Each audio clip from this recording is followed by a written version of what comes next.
He's the Dean of College and Systemic Initiatives, and he's also a professor of physics and astronomy at the Jefferson Community and Technical College. Today, he's going to be giving a presentation on a 10-module course of the Geotech Center and Education Products. And at this time, I'd like to present Mr. Donato. Thank you very much for your time, sir. Thank you very much. Hopefully at the end there will also be my contact information, but you can see my contact information here. And also the National Center's website is right here, and feel free to hit that if you'd like and see some of the other things that we do beyond what I'm going to talk about. Hopefully I will not cough too much in your ear. I'm getting over the flu that I had a week ago, and it just keeps hanging on, this cough, but hopefully we won't have too much trouble with that. So let me tell you a little bit about the National Center. We are funded by the National Science Foundation. We're a group of educators from across the country with a common interest in geospatial technology. The center has been around for about 9 years. Some of the things that we've done you may have heard of. We're the creators of something known as the GTCM, which I'll talk about just a little bit in a moment. I'll talk also about our metadacums that we've done, our program assessment tool I'll talk about, and a new product which is a personal assessment tool that's been reviewed by about 300 people right now. I'll talk also about that.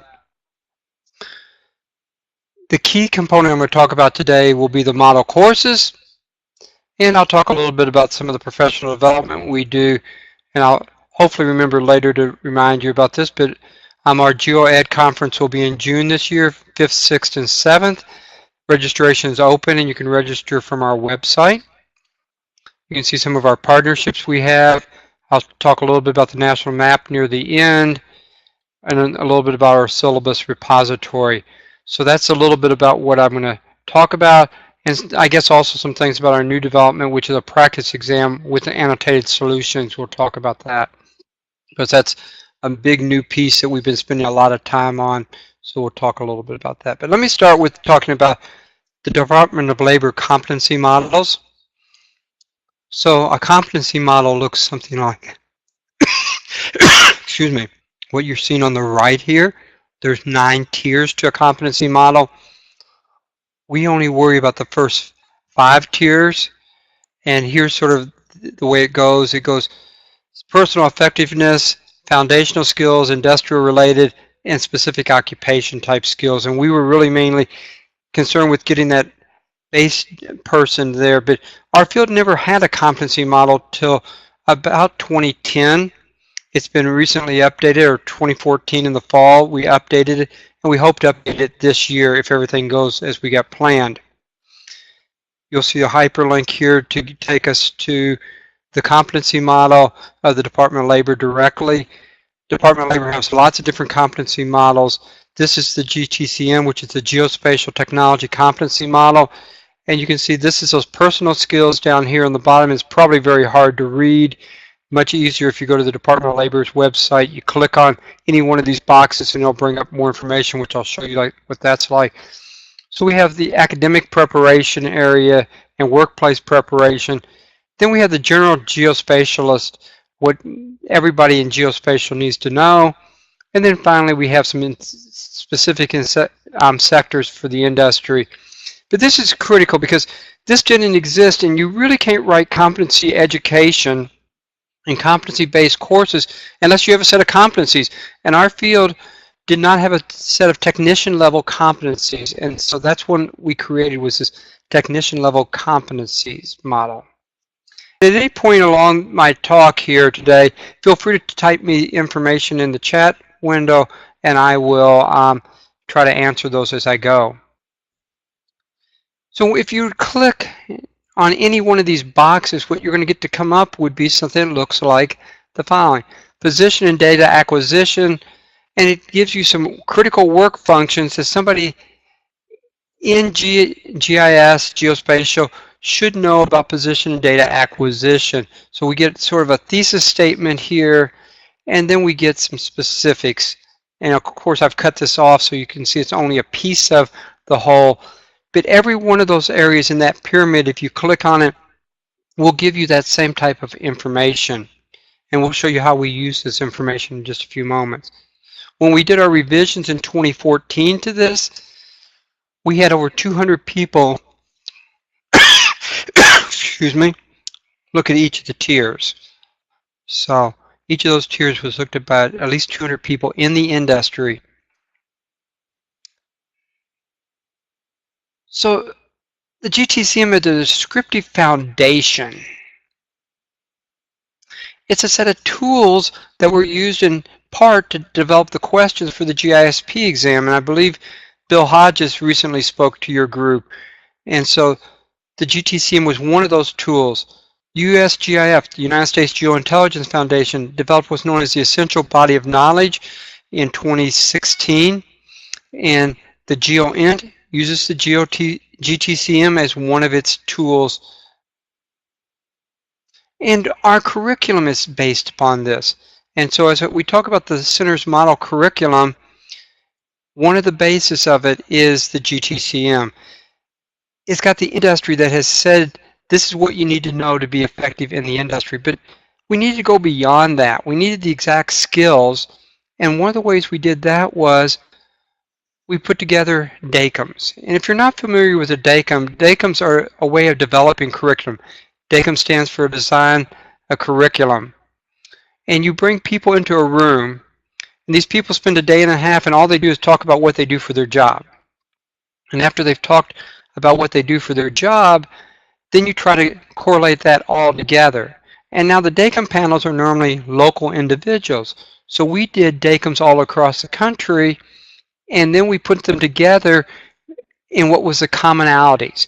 And we found some of the DACM items were available for every panel. Every panel says you had to know how to do these. Those were those basic foundational skills. Some of the panels were a little bit more towards remote sensing. We did one panel that was more towards geointelligence.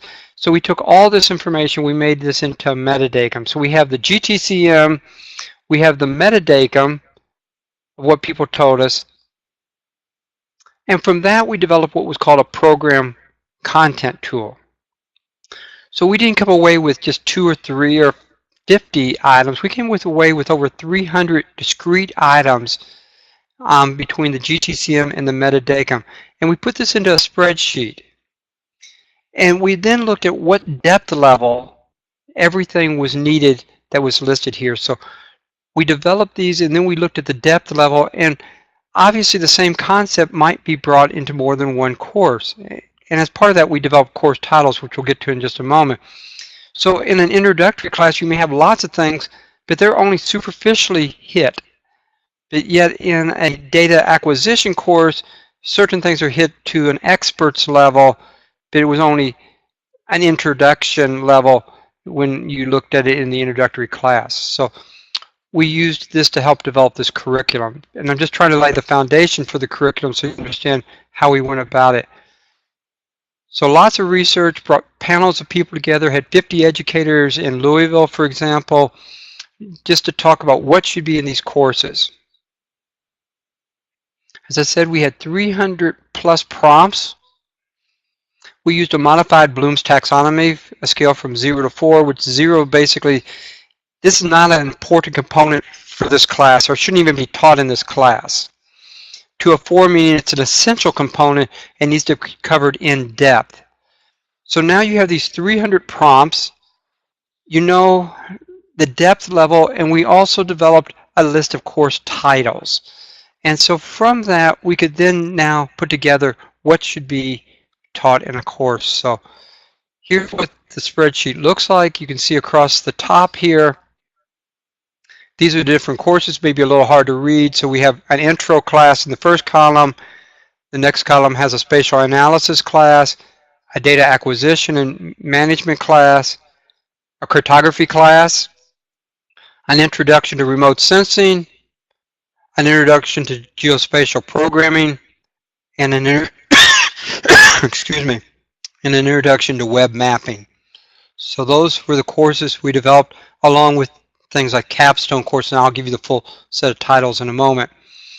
Going this way, we had all the different tasks. And again, those are probably hard to read, but you can see the different tasks: define data spatial reference, transform spatial data, apply appropriate projections. And then we chose the depth level. So for example, describe characteristics and appropriate use of common coordinate systems. In the programming class, that's a non-essential item. It is introduced in the introductory class, and in the spatial analysis class, it's covered in a fair amount of depth. So you can imagine how long it takes a group of people to sit in a room and heckle over all these items, some 300 items that we went through.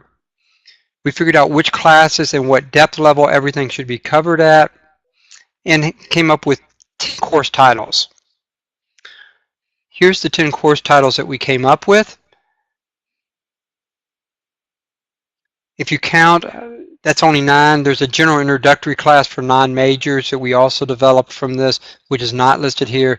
So you got these 9 courses for majors, and then a non-majors type course, a Gen Ed geospatial course.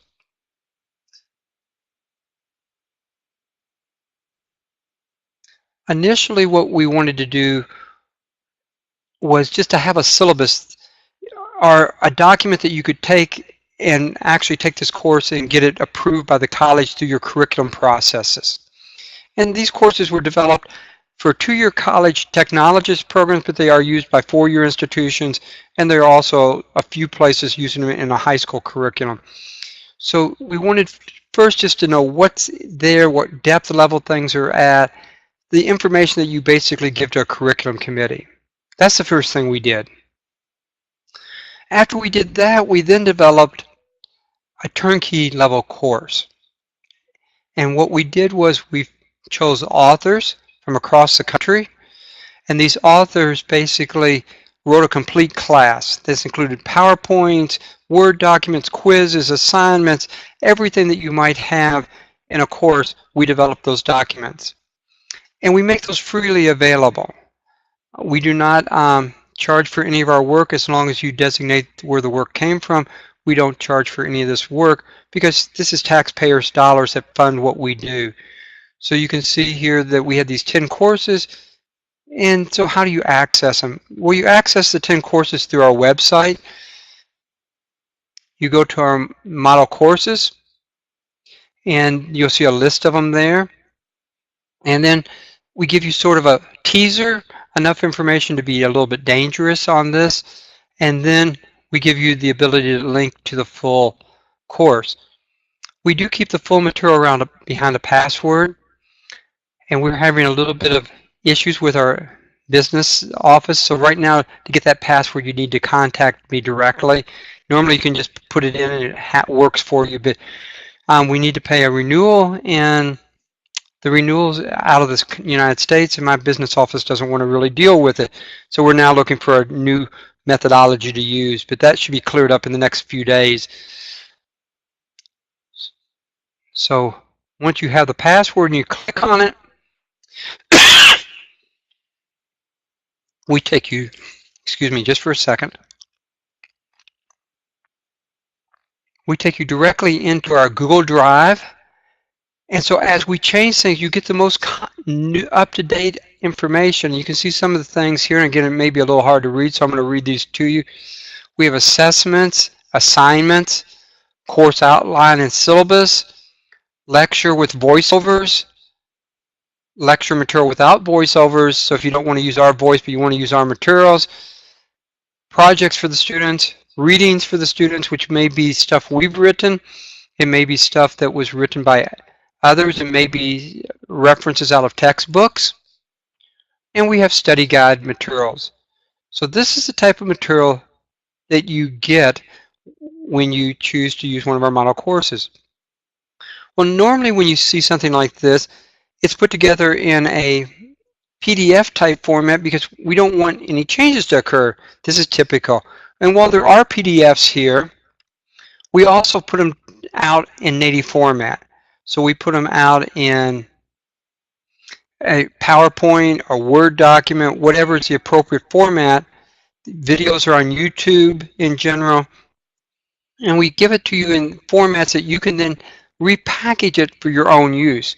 Now, we don't make any guarantees that you're going to prepare somebody with all the GTCM competencies unless you adopt all our courses and use all our courses as they are. But we know as educators, we like to customize our own stuff.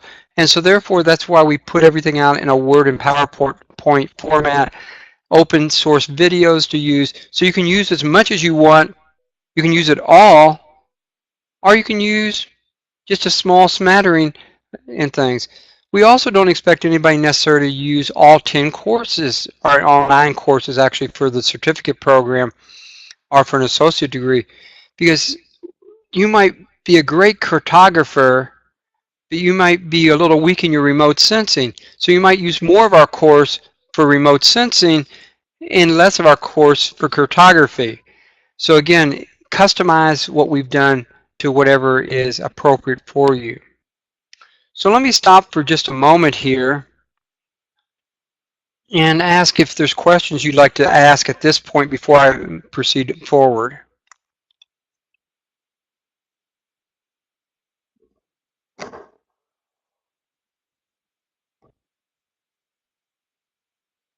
Okay, we got a couple people typing here.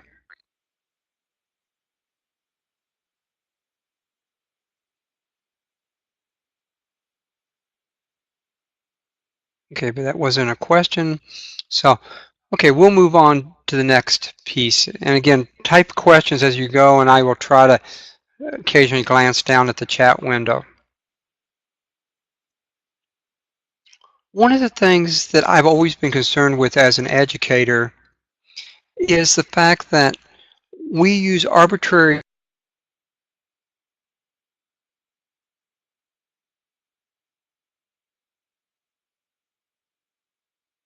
people who are already working in the industry.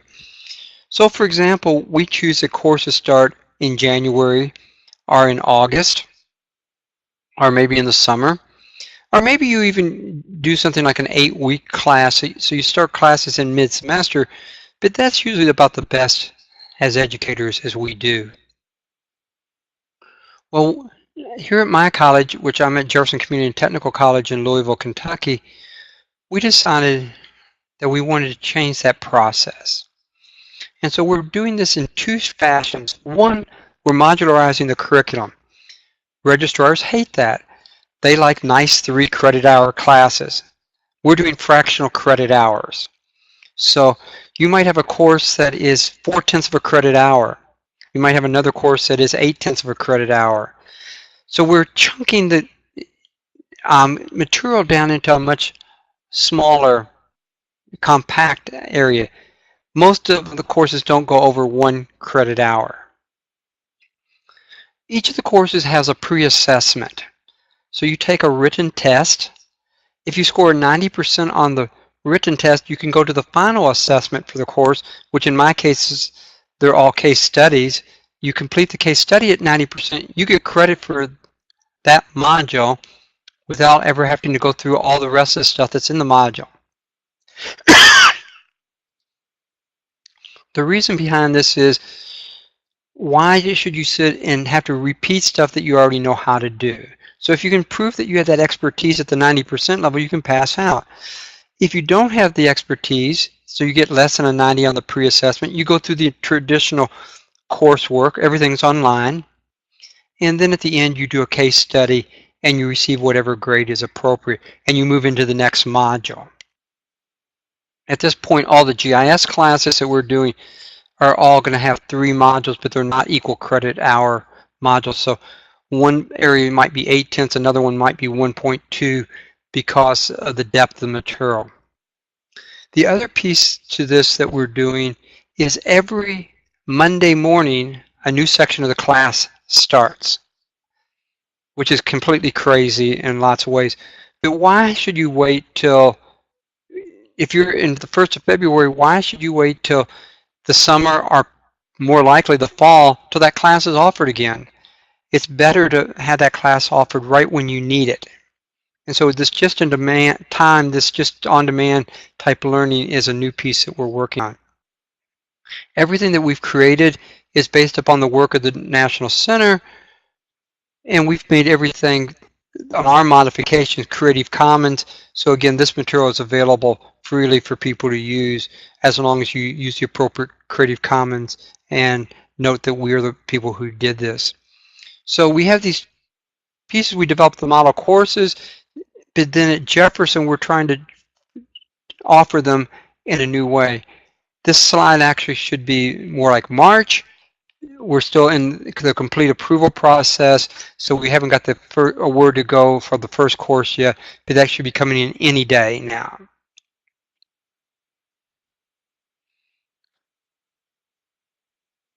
Well, there's some things that we have to jump through some hoops with the Department of Labor. I'm sorry, the Department of Education, wrong department, to be able to offer courses across the state lines and how to make financial aid work and some of those issues. So we're still dealing with some of this type of stuff. We're about hopefully to be refunded as a national center, and if we do, we plan on this year doing a new GTCM. And part of this plan is to work directly with the GST workforce. And as part of that, I want to show you one of our most recent things that we're working on, and that is a personal assessment for people. So we've taken that program assessment tool, made it a little bit smaller. People who do this think it's still pretty long, into 200 items. We removed the remote sensing items out because they're not part of the GISP exam. And you can access this directly on the Geotech Center website, again, at no cost. And what you do is you assess your own skills. So what depth level, excuse me, what depth level can you say that you are competent in each of these 200 items, actually a little bit less than 200 items, but these approximate 200 items. So you're assessing yourself, but then we take these 200 responses and we bring them down into about 43 unique areas. And these 43 areas, and we send you an email so that you can assess yourself and see how well you think you are prepared. These are the same areas in which the GISP exam was wrote off of. So we use these 43 areas and we give you a depth knowledge. So before you spend money to take the GISP exam, this is a way for you to self-assess yourself to see how well prepared you are. Our assessment is descriptive, so we tell you that you're an expert in this area if you score a certain percentage. We tell you that you need more work, you need formalized coursework. We give you several different descriptors depending on how you self-assessed yourself. And you can get to this off our website. Remote sensing, we're going to add a separate self-assessment of remote sensing in the very near future, but it is not up yet. Some 300 people have now looked at this item. Of those, about 150 have fully answered it. A lot of people have answered maybe the first half, and then they have not finished it. They don't go into our data calculations because we take question, let's say 2, 7, 121, and 168 to combine those together to give us a result for one of those 43 areas. And so therefore somebody that doesn't complete it completely and they put zeros in there, they skew data and we don't look at those. So we've had about 150 people that fully assessed themselves. I've had about 300 looks. You can see here where the majority of them are from. The darkest purples are the areas with the fewest people that's done. The light greens, more people. The darker greens, the most people. And so you can see California, Texas, and Kentucky are the areas that we've had the most people from. Had a fair number of people from the state of New York, but not a ton of people from the state of New York. So what are some of the strengths that we found? People know about spatial relationships such as distance and topography and things like that, topology, excuse me, and things like that. People know, sorry, let me make sure I'm on the right slide. Sorry, this is a type of, I'm sorry, this is the type of feedback we give you. I should have been more careful there. So one area, knowledge of spatial, you scored a 3.17. We give you a recommendation that you have expertise in that area. Knowledge of standard spatial data models, you scored a 2.78. We recommend that you do some content review, and so on. And you get this in 43 different categorical areas. Again, there is no charge for this. From that, we've taken those 150 plus completers, and we can see some of the strengths that people have self-reported. Graphical representation, principle of map design and symbolism, understanding contour maps, data classification, security restrictions on data, different field types, archiving and retrieval. So those are some of the strengths that we're seeing. But probably more interested to me are some of the weaknesses who we're seeing, and that we're going to go back and emphasize these in our course materials in more depth. Data file management. That hit me as a little bit strange. If you don't know where your data is, how can you do any of your work? So data file management. The next one did not really surprise me, because I think we sort of don't teach enough about statistics, but you can see people feel like they're weak in statistics. These all scored at 2 or lower out of a 4-point scale. Knowledge of basic programming. Well, that's one of the reasons we developed the web-based course, and we also developed the programming course. Those two courses hopefully will help build this knowledge. Metadata. Didn't really surprise me, because I think we sort of skip metadata a lot of times. It's not as fun to create metadata as it is other things. And then finally, the querying of data. And this one really did surprise me, because I thought that's what mainly we did in GIS. We did a lot of querying of data, and obviously that is a problem for people. So those are the weaknesses, things that we need to work in our education with to better prepare people going to the workplace. So from that, in working with GIS-CI, one of the things we decided we need is a practice exam.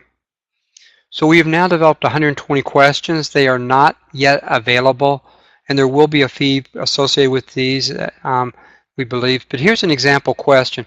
Which of the following are probably state plane coordinates? Actually, I just edited this morning. We got rid of the word probably. It just says which are state plane coordinates. Leave that there for a moment for you to think about.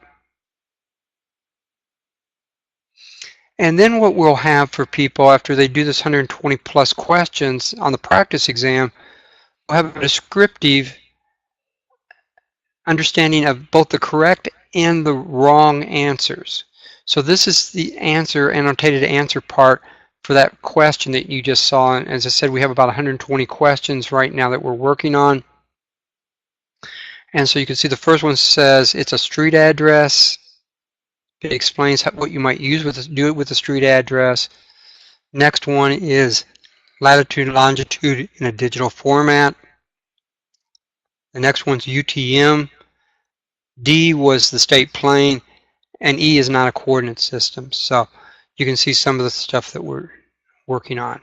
But there'll be 120 plus questions like this that you'll get pretty immediate feedback, and then you'll get a steady set of materials to use along with the answers that you did, so that you know what is correct and what is inaccurate. Another item that we're developing and is developed is a syllabus repository. We're looking at all different levels of courses, from introductory courses to graduate courses. We make no modifications of syllabus. All we can do is post the syllabi so that anybody can then download them and use them. Credit should be given appropriately for those who use the syllabi. But this gives you ability to understand, well, am I teaching what other people are teaching? And also gives you the ability to search out there and see, if you're designing a new course, what's out there that somebody else has already designed. Why go back and recreate the wheel? So not only are we developing the model courses based upon the GTCM, but we're also showing what other people are doing who may not have adopted our material, but still have very solid materials, and in the way they put their courses together, they may be meeting most of the same standards as what our courses are meeting. So this syllabi repository, again, is something you can access directly off of our website. And the final one that I want to just mention a little bit to you, and then I can go into more depth on any of this that you would like, is we also keep an educational program finders map. What you're looking at here are the 2-year and the 4-year colleges that offer courses in geospatial technology. You can also filter down and look at who offers associate degrees, who offers bachelor's degrees, who offers graduate programs, and who offers certificates. So there's several different things that you can filter down. Likewise, we try to keep this curated. We just finished a massive curation of it about 3 months ago. But if we have the wrong information for you, take a look at your information, see if it's correct. If you click on any dot or square, you should get information about your institution. Much of this was gained from your website, and so if your website is inaccurate, a lot of times we have inaccurate. There are some more than 1,000 schools that offer something in geospatial out of some 3,300 institutions that are both public and private. We counted all the privates that were not for profit. We did not count those which are for profit, and also those that are non-general nature, so like Bible colleges, mortician schools, things like that are not included on the map either. So that's some of the work of the National Geospatial Center. As I said, we're funded by the National Science Foundation's Advanced Technology Education Program, and we attempt to help the geospatial community in whatever is needed, and we have lots of resources off our website. So let me stop for there. It's a little shorter than I planned on being, but what kind of questions would you like to ask me? This presentation, by the way, can be gotten at this location here, and again, my email address.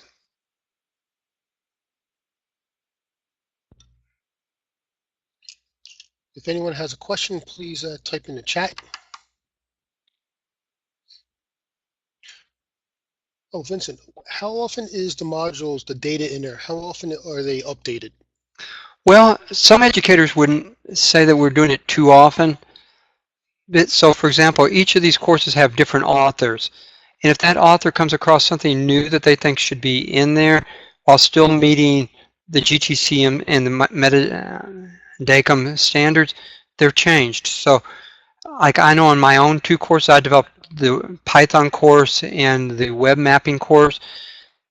I will be working on something, realized I could say that better. I went through and did a new edit of stuff.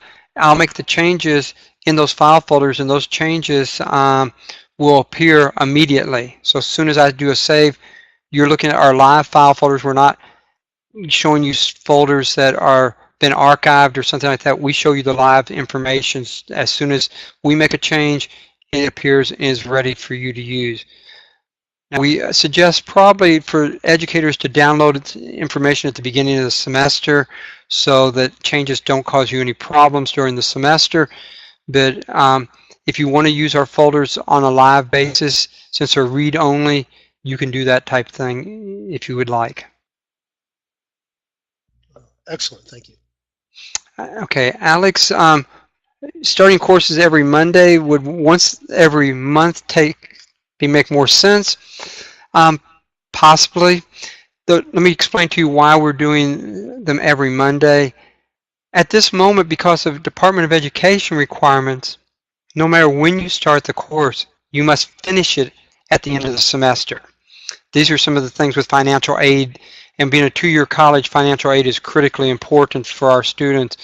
So we have to make sure we're meeting the financial aid requirements. So when you get within 6 weeks of the end of the semester, we no longer take enrollments in the course. If we could instead say from the day you start, you have 4 months to do the course, then that would make a lot better sense in some ways. But because all the courses have to end at the same time, that's why we're starting them so often. Once we can get this Department of Education problem worked out, that we can have all these multiple terms rolling around, then we probably will do something maybe once every 2 weeks or something like that. The subcredit hours that we've been doing that for quite a few years in Kentucky, and we do that because we think anything that you already have knowledge of, you shouldn't have to repeat. Or if you're working in a business and maybe what you need to know how to do is clipping and merging and spatial joining of data. And that's all you really need to know, because those are what you do for a job, and that's the only thing that you want to take a course on.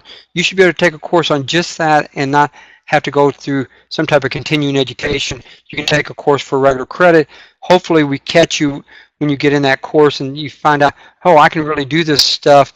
I might as well go on and get a college degree in this area and move that way.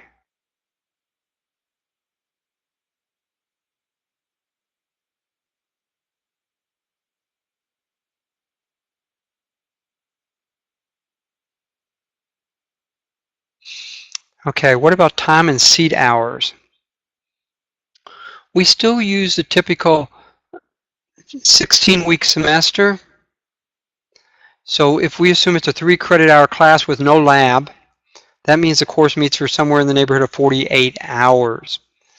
Well, the courses are all online, so that does away with one piece of it, but we recommend to students, you need to spend 48 hours reviewing the lecture type material, the videos and those type of materials, and then figure you're going to spend 3 times that much on doing the coursework. So if it is, let's say, a 1 credit hour class, it's now going to be 15, 18 contact hours of lecture material, 3 times this, so it's going to be 45 to 54 actual hours of study time. So we tell the students right up on the front end how many hours we're expecting to review the, and I use lecture as a word, but it's really, I should put quotes around it because it's not traditional lecture type material in any fashion, because it's all online. And so therefore we tell people up on the front end, you have this much time that you should be gaining information as you would in a regular course, and then how much time it's going to take you to actually study. And in fact, I'm working on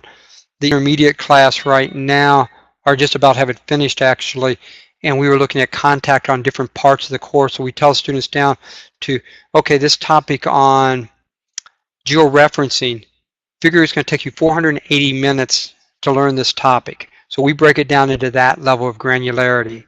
That way we still are meeting all the accreditation rules on contact hours and things like that.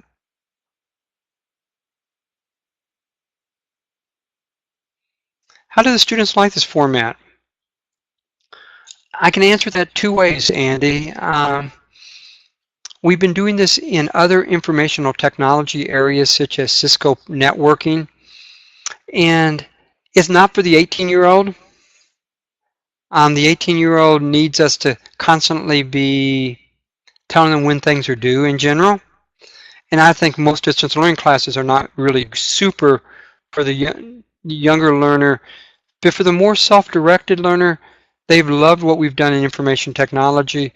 And I think the same thing will be true in geospatial, because all my geospatial classes have been online for quite a while, but never to this degree of development of materials for student learning and things. And because of this other grant that we received, we were able to hire a couple people to help me actually develop 4 of the courses into a lot of detail. And I think for the motivated students, they're going to love it.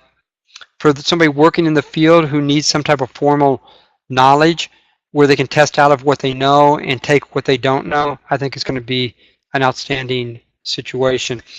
But as I think Alex commented, you know, this can be transformative. We know that everything we try, it's sort of like venture capital, everything we try is not always successful, even though we put good effort into it. So we're doing all the appropriate research and all the appropriate learning outcomes and trying to bring things into multiple modalities of learning, knowing different styles of learning by different people, and we'll see what happens. Ask me a year from now, and I hopefully can give you a better answer than that we think is going to be good. Let's see.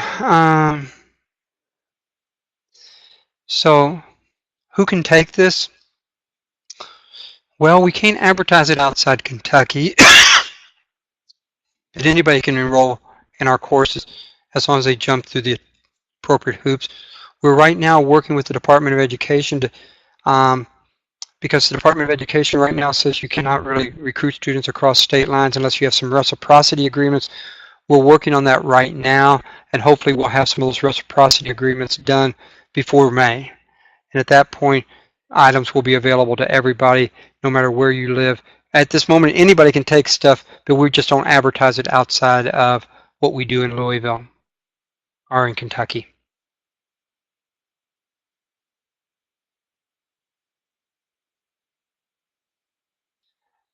Just a comment, I guess, on Alex's about testing out of material. I will tell you the test is very, very thorough that I've wrote. I wouldn't want to sit and take my own test, but they are very, very thorough in what's been wrote. So we're not just giving away credit. We're making sure people have the expertise before they get the credit.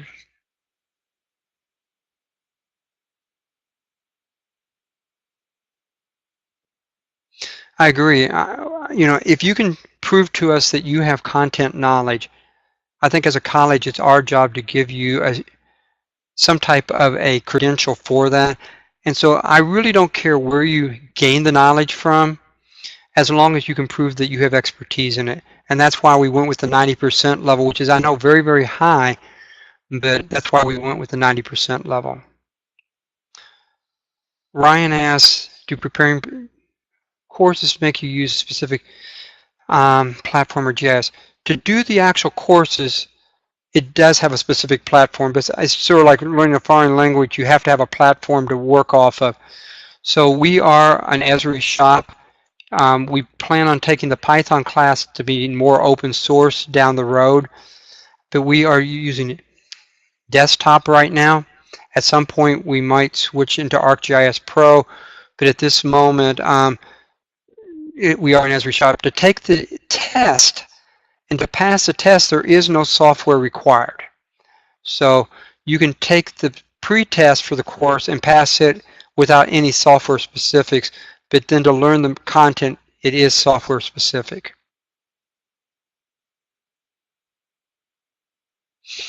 The question by Michael here, my colleague out in California, Ken Yanow, is the developer of the Introduction to General Ed class in geospatial.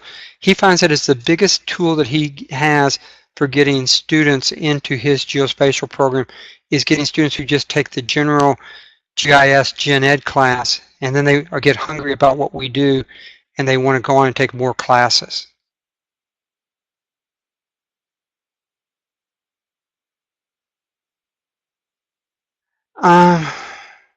At this moment, we've not used AGO very much in our classes. I think that's coming down the road. It's one of these things, how can we get this done in a relatively quick time frame? And we did use what we know. I think for the intro class, you could use AGO with no problem right now with what's in my intro class. I'm just not an AGO big knowledge person. I think probably a year from now we will use AGO, but I also have the privilege of having a state site license at the enterprise level for Esri material, and so therefore I can easily provide the software the students need. Hope that answers your question, Ryan.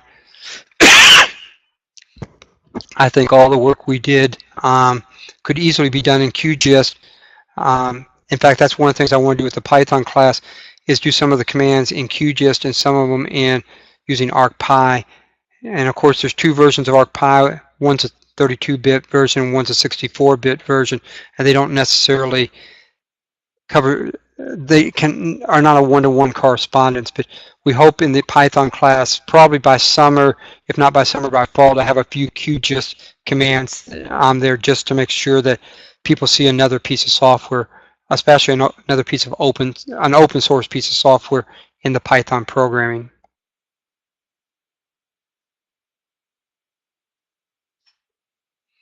Again, everything we do is open source and everything is free. So you're, of course, welcome to use anything that we have developed. I agree, Alex, 100%. I've got this weird dream that I would like to put together a book where you do it in desktop, you do it in Pro, you do it in QGIS, and you do it in Python, the same command. Take the top 15 commands that we might teach in an introductory class, and we put this together as a book, and then you have to show expertise in it all in the introductory class, not just show expertise in just one of them. And then down the road, then they could choose whatever direction they wanted to go with after they have developed some expertise. But that they would choose assignments to do in all these different methodologies. That's great. I just need to learn more QGIS than I know right now. I know enough to be dangerous, let's put it that way.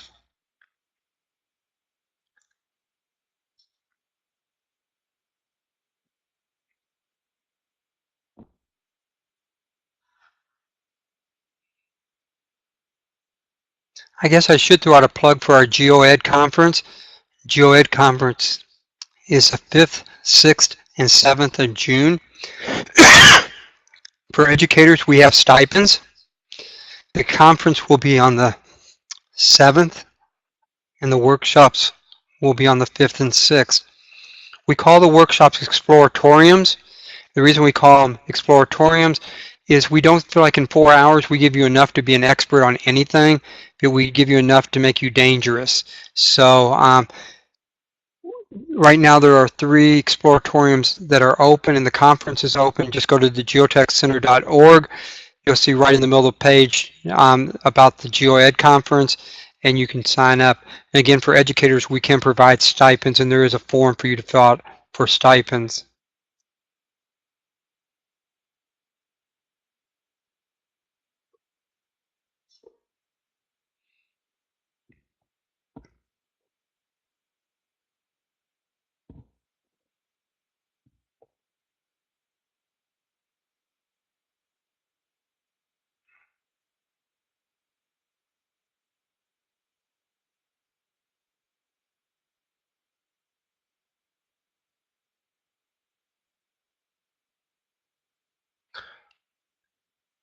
Okay, Alex asked a little bit more about the conference. The conference itself on the Wednesday, the 7th, we usually bring in speakers from across the country to talk about what their organizations are using. I know Bill Hodge will be there in person. There's a couple other conferences going on that same time frame, so we won't probably have too much about GeoInt at this one like we did last year, because the people from USGIF are going to be doing their own conference that same week. Right now, what we have is automating GIS with Python Exploratorium. We have high accuracy data collection. We have an open education forum occurring on the 5th and 6th. And then we've also asked people that we don't have posted right now to do some stuff in UAS technology. We've asked some people to come in and do some stuff potentially in pictometry. I know that's a surprise to you, Andy, but Scott volunteered. So that's a possibility of what we're going to do. We're probably going to do something in ArcGIS Pro, and I'd like to find somebody to do a QGIS work exploratorium for us. So those are some of the things that we look at. 4 hours, 2 days, 4 hours in the morning on Tuesday, and then an open forum for educators just to sit and say, well, here's what the problems I'm having, here's the successes I'm having, and just to have an open discussion for 2 hours, which we rarely get a chance to do. And again, you can register for the conference or any exploratorium directly off our main website.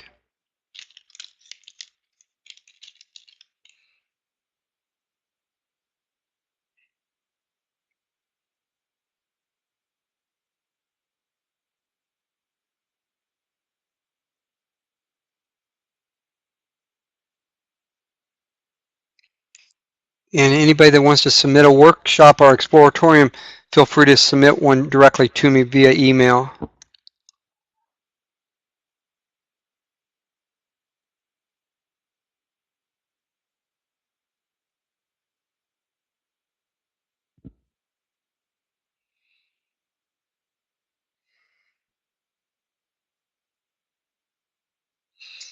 Okay, we got a couple questions here.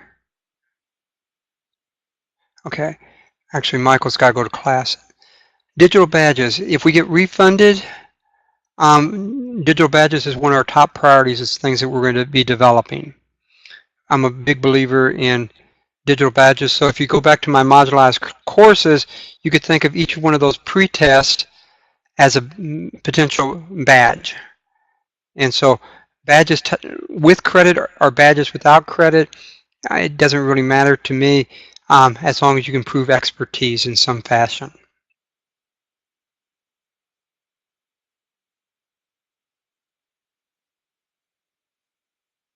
And just keep your fingers crossed, and hopefully we'll know in a few days that we have been refunded.